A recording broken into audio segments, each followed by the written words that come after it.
Welcome back to Gamer Boys. We pushed the money-thirsty E36 out in the driveway to put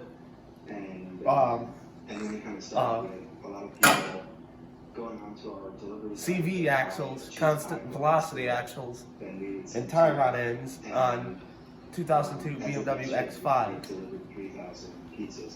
First thing you do is take your wheel off. That's important, and then the caliper bracket, rotor. To take the wheel off, you use a 19 millimeter either breaker bar or ratchet, or not ratchet, impact. And then you got to take the caliper off, and take the caliper off.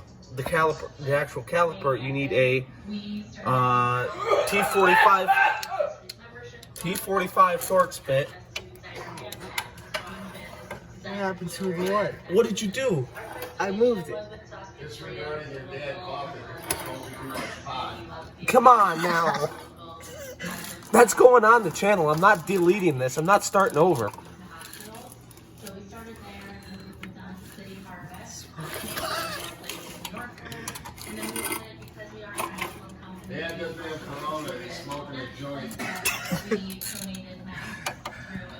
Now why won't it fit in the hole now?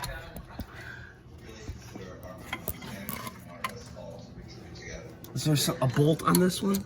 Anyways, let's start with the top one. Because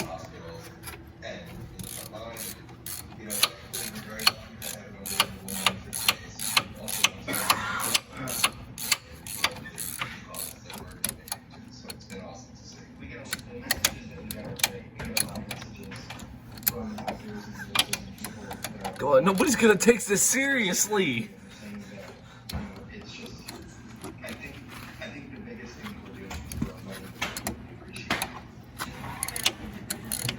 Hold on, we're not quite there yet. You don't want to take that off until you put the screwdriver in there and break the nut off. We'll come back to you after we get the caliper off. And by the brake line, and two 16 millimeter bolts takes the bracket off for the rotor, and then an Allen key takes that little stupid safety screw out that is completely pointless off the rotor.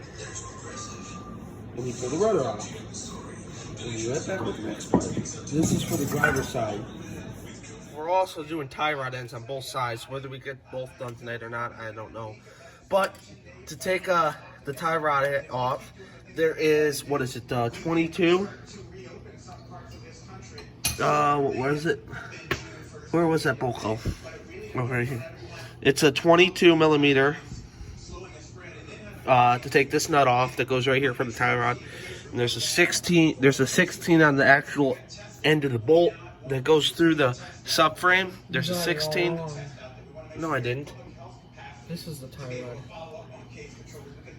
So what did we just take off? You took off the lower control arm. Lower control arm, my bad, whatever. But still, bolt goes through the subframe like this. This end 16. The actual nut, wherever it went, is an 18. Then you just hammer this end out and knock the bolt through. And that's it. I'll show you fucking not broken. That's not broken? The other half of this. I thought you were talking about the link. So what are you doing with it? Throwing it out, it ain't no good. I gotta get another sway bar. Oh, so you're just Removing it. Show me the problem with that sway bar real quick so I can get it on video. Hey, take a look at that. That's where the sway bar bushing held the sway bar and it shrunk down. keep this.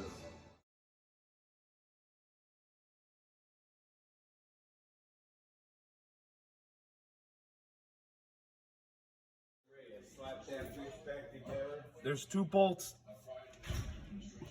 Who was that? Oh, that was my dad. There's two bolts that go through here. Take them off and this will drop down. There's a shield underneath here that has 6 bolts on it you're going to have to pull off. And then get behind that with a bar, pry bar, and pry this whole thing out. Dip a little bit of grease on the new one, push it back in. There's a little O-ring or snap pin on the back of there. You have to make sure it goes into the back of the, you have to make sure it goes in the back of the goes in the back of the front differential or transfer case. And yeah, that's all we got done so far. So when we get back, we will finish her up. After you lift this back up, the 2 bolts that go in here, bolt them in. Make sure you put this bracket in here. Tighten down your CV axle. I don't know the torque spec, so I just get it pretty tight.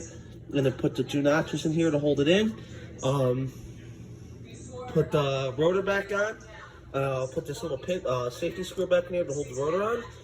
And yeah, we are almost done. Alright, yeah. Put weight on the control arm, the lower control arm, tighten it down to the torque specs. Put the caliper back on and put the wheel back on, and that's it for the driver's side. CV axle and lower control arm.